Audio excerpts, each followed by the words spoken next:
Brought to you by TechnoSpark 20 series smartphones.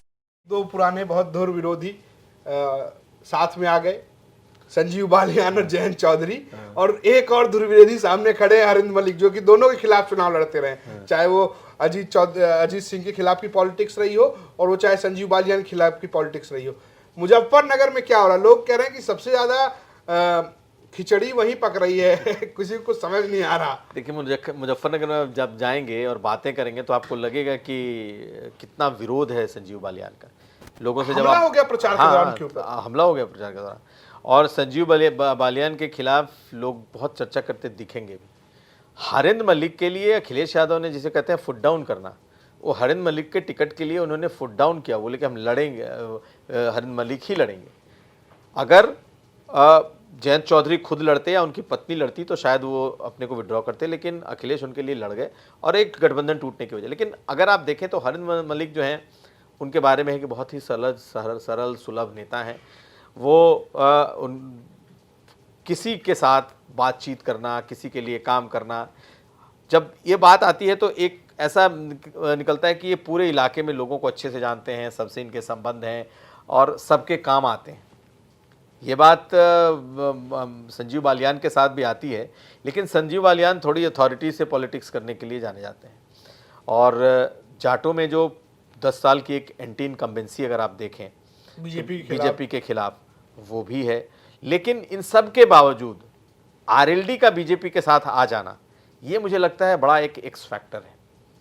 मुझे लगता है कि आरएलडी और बीजेपी एक साथ हो गए तो मुजफ्फरनगर, बागपत, ये सब ऐसी सीटें हैं जहां पर एक मुश्त जाटों का वोट भी पड़ेगा और जाटों का जो एक कह सकते हैं कि उनके प्रभाव के जो वोट होते हैं वो भी पड़ जाएंगे। क्योंकि आखिर इस बार 2 ही सीट मिली है, लेकिन दोनों सीट पर जयंत की इज्जत का भी सवाल है। आज बेशक विरोध ज़्यादा हो, लेकिन अभी जैसे जैसे वक्त गुजरेगा ये विरोध कितना सस्टेन कर पाता है इसको देखना पड़ेगा। लेकिन हरिंद्र मलिक चुनाव बहुत अच्छा लड़ रहे हैं। तो वो पिछली बार भी 5 लाख था, 4000 के वोटों से जीत गए थे, तो इस बार भी 5 लाख नजर आ रहा है।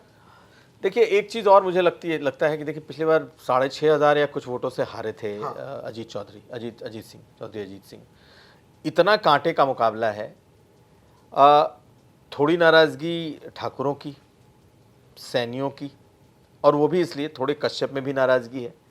और लोग कह रहे हैं विजेंद्र प्रजापति भी दारा सिंह, वो तो एक अलग फैक्टर है। दारा सिंह प्रजापति जो हैं वो, बसपा ने इस बार ऐसे ऐसे कैंडिडेट उतार दिए हैं कि बीजेपी की नींद हराम हो गई है।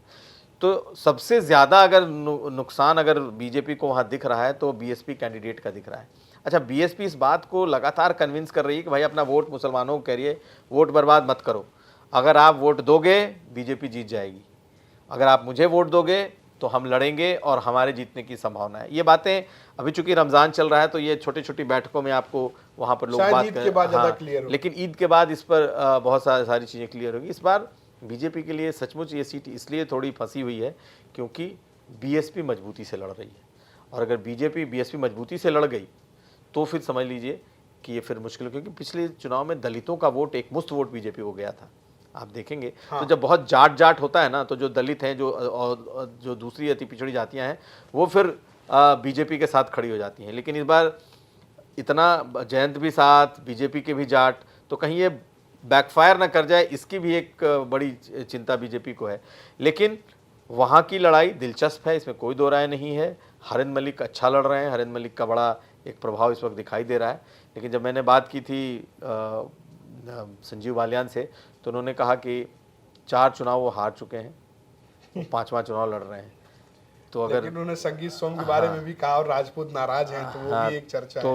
उन्होंने कह दिया कि ठीक है, चुनाव के बाद सबका हिसाब होगा, पार्टी सबका संज्ञान लेगी। तो अंदर खाने बीजेपी को हराने बहुत जबरदस्त है। वो आप जाएंगे, आप फील कर जाएंगे अगर किसी भी कम्युनिटी, किसी भी चौपाल। इसको भी हम 50% में माने? नहीं, इसमें थोड़ा सा मुझे लगता है कि 50-50 नहीं, ये आपको अभी